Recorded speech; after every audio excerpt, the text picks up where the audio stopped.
The pronouncement was not delivered with anger nor with malice. It was delivered with the quiet, indifferent finality of a ledger being closed. Ilara stood on the worn turkey carpet of her uncle's study, a room that had once been her father's, and listened to the rustle of papers that spelled the end of her life as she knew it. Her uncle, a man whose face seemed permanently pinched by small calculations, did not look at her. He looked at a column of figures, his finger tracing a line of ink. "The estate is settled," he said, his voice as dry as the dust motes dancing in the single shaft of afternoon light. "The house is sold. The new owners take possession on the 1st of the month. That gives you 3 days." Ilara said nothing. There was nothing to say. She did not cry. She did not plead. The grief for her father, dead 2 years now, was a cold, hard stone in her chest, a weight she had learned to carry. This was merely another stone placed upon it. Her mother was a faded photograph, a ghost of memory from early childhood. Her father had been her world, and after him, his father, her grandfather, had been her anchor. Now he was gone too, and the world had been handed over to men like her uncle, men who saw life as a series of transactions. "Your father's affairs were disordered," her uncle continued, a hint of disdain in his tone. "But I have managed to secure a small sum for you, a final settlement."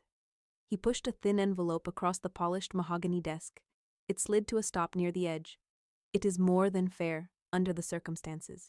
She knew what the circumstances were. She was 28 years old, unmarried, and possessed no skills that her uncle valued. She could not play the pianoforte, had no talent for watercolor, and her needlepoint was, at best, serviceable. Her value on the social ledger her uncle kept was a neat and absolute 0.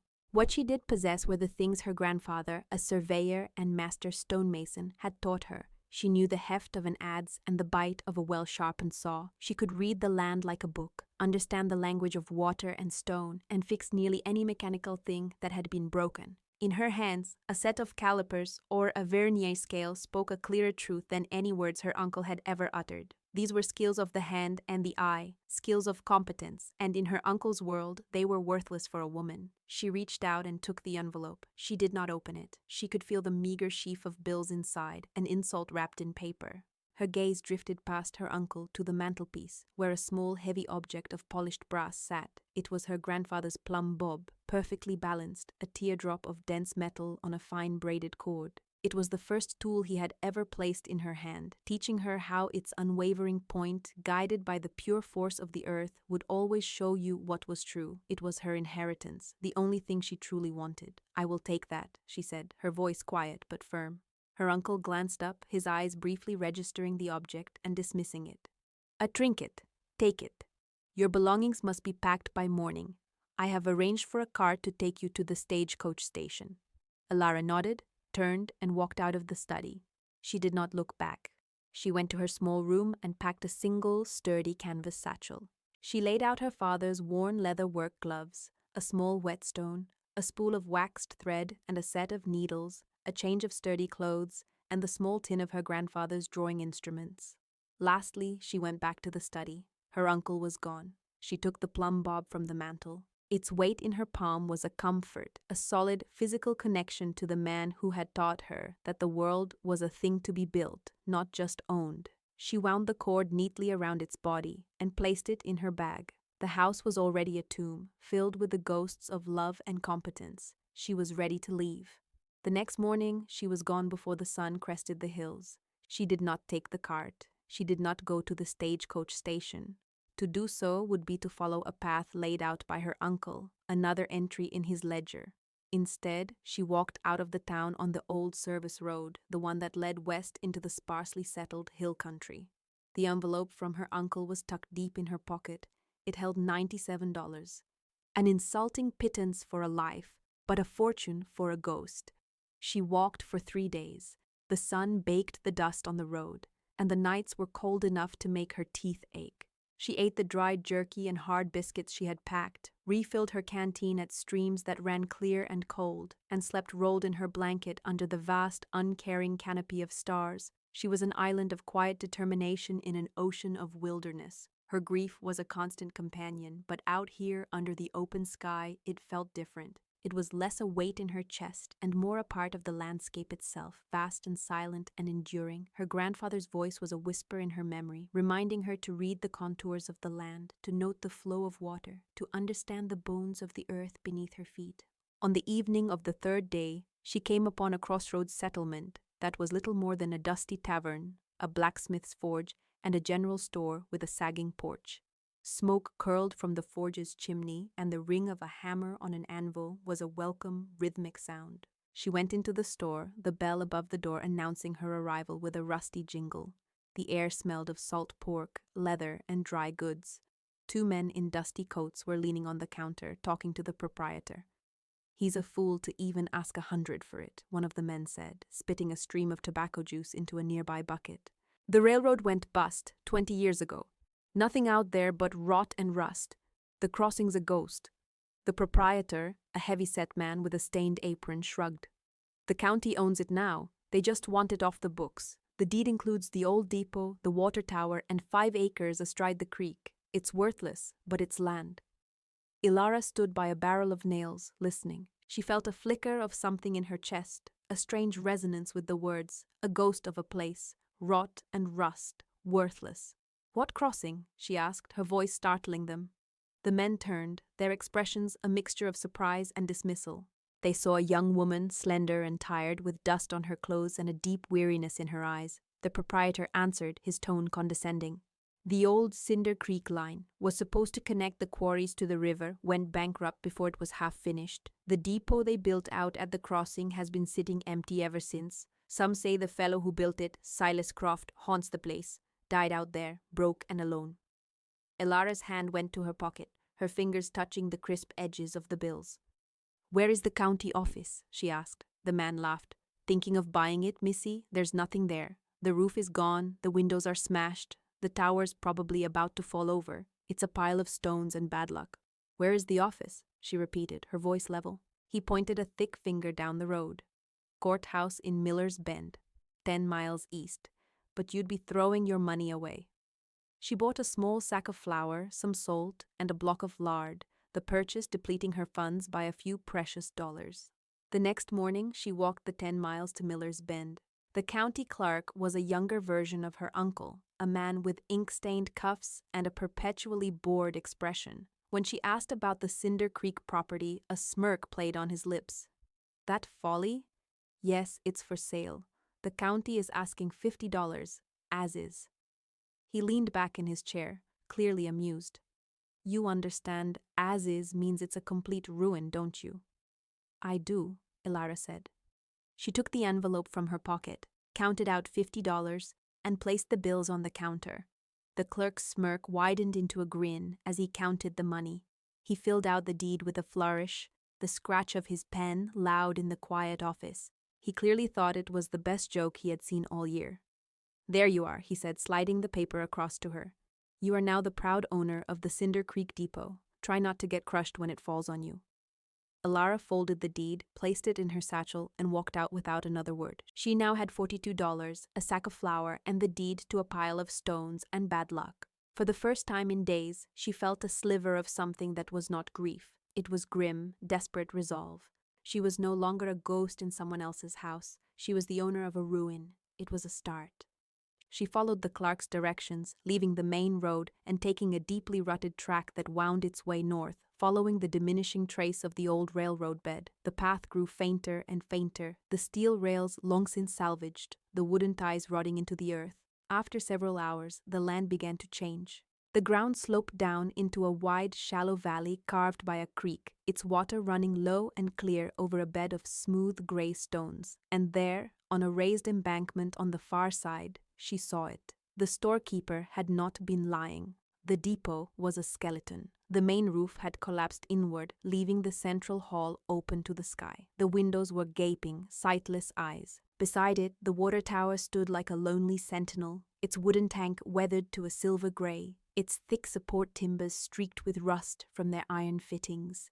It was a picture of utter dereliction. For a long moment, despair washed over her, cold and sharp. The clerk's mocking laughter echoed in her ears. She had traded the last of her security for this. She took a deep breath, the air smelling of damp stone and wild mint from the creek bank. She forced the despair down. Her grandfather had taught her to look past the surface, to see the bones. She waded across the shallow creek, the cold water a shock to her tired legs, and climbed the embankment. She did not look at the collapsed roof or the shattered windows. She looked at the foundation. It was magnificent. Massive blocks of granite, cut and fitted with a precision that took her breath away. The mortar was old and crumbling in places, but the stones themselves were perfectly seated, a testament to a builder who understood his craft. She ran her hand over the cool, rough surface. This was not the work of a company cutting corners. This was the work of a master. She walked the perimeter, her boots crunching on fallen shingles and broken glass. The main waiting room was a lost cause, a tangle of fallen beams and debris, but the station master's office and a small attached storage room, built as a separate wing, looked different. The roof here was pitched more steeply, and though it was damaged, it had mostly held. She pushed open the door to the office, its hinges groaning in protest. The room was a disaster, but a contained one. Plaster had fallen from the walls, and a thick layer of dust, leaves, and animal droppings covered everything.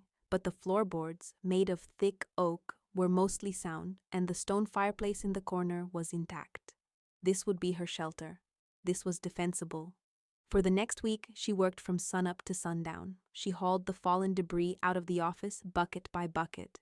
She used a broken piece of siding as a scraper and a bundle of pine boughs as a broom. The physical labor was a balm, a simple, honest transaction between effort and result. Each cleared space, each swept patch of floor was a victory. She patched the holes in the office roof with salvaged planks and shingles, her work clumsy but effective enough to keep out the rain. She chinked the gaps in the stone walls with a mixture of clay from the creek bank and dried grass. It was not her grandfather's perfect mortar, but it would keep the wind at bay. At night, she would sit by a small fire in the stone hearth, eating flatbreads cooked on a hot rock, and study her new domain. Her focus was on the water tower. It fascinated her. Its construction was as robust as the depot's. The 12 massive timber legs rested on their own granite foundation blocks, each one a masterpiece of stone cutting, and as she cleared the overgrown brush from around its base, she noticed the anomaly. On the north-facing side of the foundation, set into the largest of the granite blocks, was a single, enormous bolt.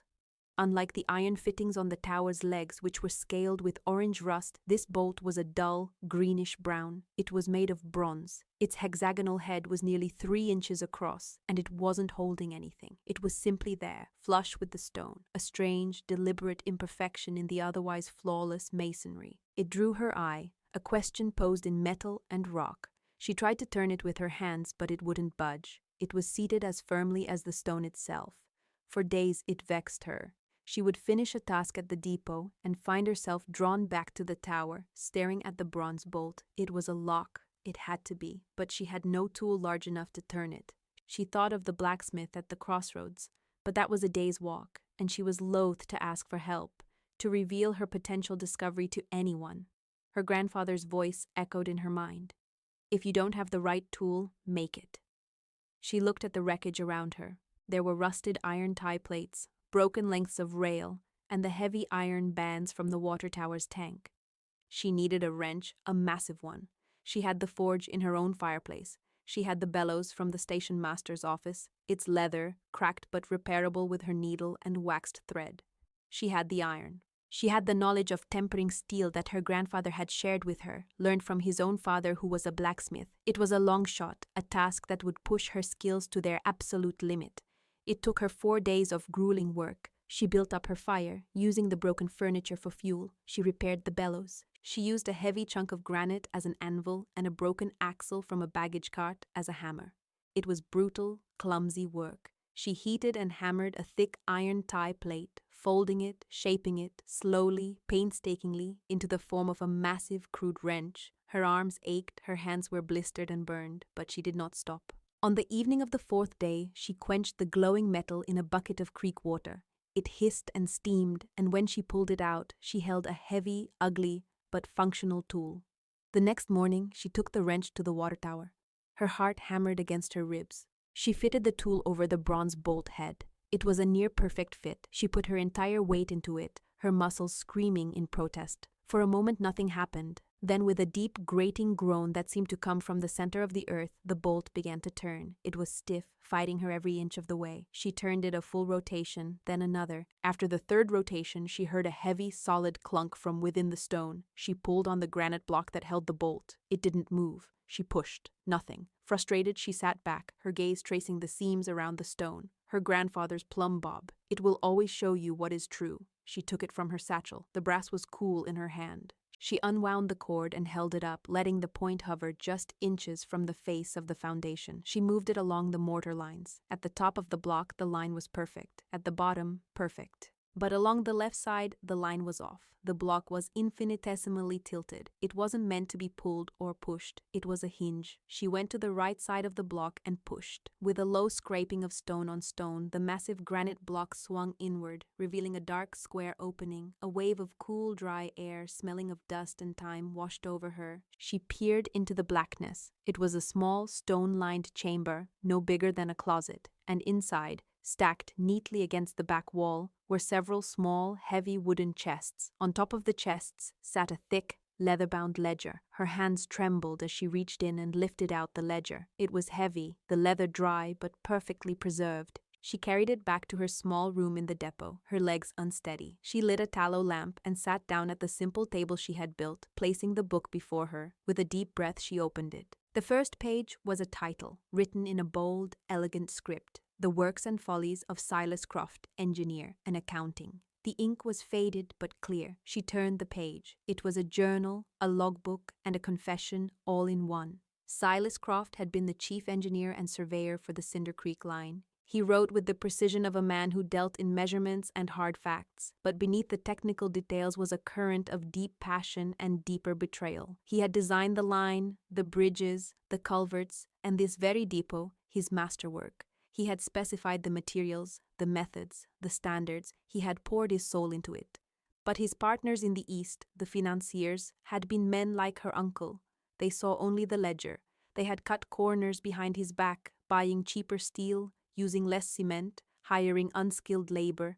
Silas had discovered their betrayal too late. He had confronted them, and they had ruined him, making him the scapegoat for the line's inevitable failure. He had retreated here, to the one part of the line that had been built to his exacting standards, the one part that was true. He lived in the station master's office, a hermit king in a kingdom of one. The chests, he wrote, contained his original payment, which he had the foresight to demand in gold coin before the collapse. It was not a fortune, he insisted, but a stake, a foundation. A single page near the end was addressed not to posterity, but to her. To the one who finds this, it began. If you are reading these words, it is because you have a mind that sees beyond the surface. You have looked at my ruin and seen my work. You have found my quiet lock. This place was my sanctuary and my prison. I could not bear to leave it, but I pray you do not share my fate. The world has cast you out as it cast me out. It has called you worthless as it called me worthless. Do not believe it. A person who can build is never worthless. The gold is yours. It is not a treasure to be hoarded. It is a tool. Use it to make this place live again, not as a monument to my failure, but as a testament to your resilience. Build a life here. Find peace in the work of your hands. Let the ring of your hammer be my final benediction. This property and all that comes with it is now yours by the only law that matters, the law of competence and kinship of spirit. May you find the community I never could. Tears streamed down Ilara's face, the first she had shed since her father's death. They were not tears of grief, but of profound, aching gratitude. She was not alone. A stranger dead for 20 years had seen her, understood her, and left her a legacy not of money, but of purpose. She gently closed the ledger and went back to the hidden chamber. She opened one of the chests. It was filled with the soft, heavy gleam of gold coins. She was no longer poor. She was no longer an outcast. She was a steward. The discovery changed everything, and it changed nothing. She still rose with the sun. She still worked until her muscles ached. But now, her work was not just for survival, but for restoration. She walked the day's journey to the crossroads and beyond, to the larger town of Somerset. She found a freight hauler, a stern, weather-beaten woman named Maeve, and arranged for the delivery of tools and materials. New saws, a proper froe and mallet for making shingles, kegs of nails, sacks of lime and sand for mortar, and panes of glass for the windows. She did not flaunt her newfound wealth. She paid in cash with the gold coins she had exchanged for currency in Somerset. But she lived as simply as before. Her first major project was the roof of the main depot. It was a massive undertaking. She spent weeks clearing the collapsed timbers, salvaging what was sound, and cutting the rest for firewood. She studied the original structure, the ghost of its trusses still visible against the stone walls. She made drawings, calculated angles and loads, just as her grandfather had taught her, just as Silas Croft would have done. Her solitary work did not go unnoticed. One afternoon, a man on horseback reined in at the creek. He was tall and lean, with a face like tanned leather and the watchful eyes of a man who lives by his wits. He introduced himself as Elias, a trapper who worked the high country. "Heard someone bought the old Croft place," he said, his voice a low rumble. "Figured they'd take one look and run. You're still here." It was not a question. "I'm still here," Ilara confirmed. He nodded slowly, his eyes taking in the neatly stacked lumber, the clean lines of her new mortar work on the office walls, the beginnings of a new roof truss laid out on the ground. "Silas Croft would have liked that," he said. "He was a good man. The country wasn't ready for him." Elias dismounted and walked over to her water barrel. "Water's low. The creek will be down to a trickle by summer's end. But there's a spring up on that ridge," he pointed. "Never runs dry. Croft planned to pipe it to the tower before the money ran out." It was a gift of information, offered as a simple statement of fact. It was the first crack in her wall of solitude. "Thank you," she said. "Don't thank me," he grunted. "A neighbor ought to know where the water is." He swung back onto his horse and rode off without another word. Her next visitor was the blacksmith from the crossroads, a burly man with arms like tree trunks named Jedediah. He arrived in a wagon, ostensibly to see if she had any scrap iron she wanted to sell. He walked around the site, his expression unreadable. He stopped by the truss she was building, ran a calloused hand over the joint she had just cut. It was a mortise and tenon, secured with a wooden peg. "Clean work," he said. It was the highest form of praise. He looked at her hands, which were now calloused and strong. "You need help raising these beams." "I can manage," Ilara said. Her pride stung. "No, you can't," he said flatly. "Not alone. I'll come by Saturday. Bring my sons. You're gonna need a set of proper timber framing chisels too. Your edge won't hold on this old oak." He paused. "I could forge them for you in exchange for the right to water my horses here on my way to Somerset." It was not charity, it was a trade, an exchange between two people who understood the value of good work and sharp tools. It was the beginning of a community. True to his word, Jedediah arrived that Saturday with his two strapping sons. Together, the four of them raised the massive roof trusses into place. The sound of their hammers echoed in the valley, a sound of construction, of rebirth. Maeve, the freighter, began making the depot a regular stop on her route, bringing supplies and news, and taking away the few goods Ilara had to sell, mostly well-made tool handles she carved in the evenings. The mocking clerk from Miller's Bend came by once, his curiosity having gotten the better of him. He stood on the opposite bank of the creek, his jaw slack as he stared at the new roof, the glazed windows, the smoke curling from the chimney of a place that was no longer a ruin. He turned and left without a word, his humiliation a silent, satisfying counterpoint to the ring of Ilara's hammer. By the time the first snows of winter fell, the depot was transformed. The main hall was enclosed, its floor planed and oiled, its walls plastered. The station master's office was a cozy, comfortable living space. Ilara had followed Elias's advice, finding the spring and, with immense effort, laying a narrow iron pipe to a cistern she had built near the tower, ensuring a year-round supply of fresh water. The depot was no longer a ghost. It was a home. It was a fortress of competence and quiet determination. The true test came in the spring. A week of warm, heavy rain fell on hills still laden with a winter's worth of snow. The creek, normally so placid, began to swell. It churned with mud and debris, its voice changing from a gentle murmur to a hungry roar. Elias appeared at her door, his face grim. "This is a bad one, Ilara. 100-year flood. The folks downstream, their homesteads are on the low ground. They'll be washed out." Ilara looked at her depot, standing high and secure on Silas Croft's granite foundation. She looked at the massive, empty main hall. "Bring them here," she said. She and Elias worked frantically. They waded through the rising water, helping two families, the Millers and the Donovans, gather what little they could and herd their livestock onto the high ground of the railroad embankment. The families, who had always kept their distance, looked at her with a mixture of fear and dawning respect.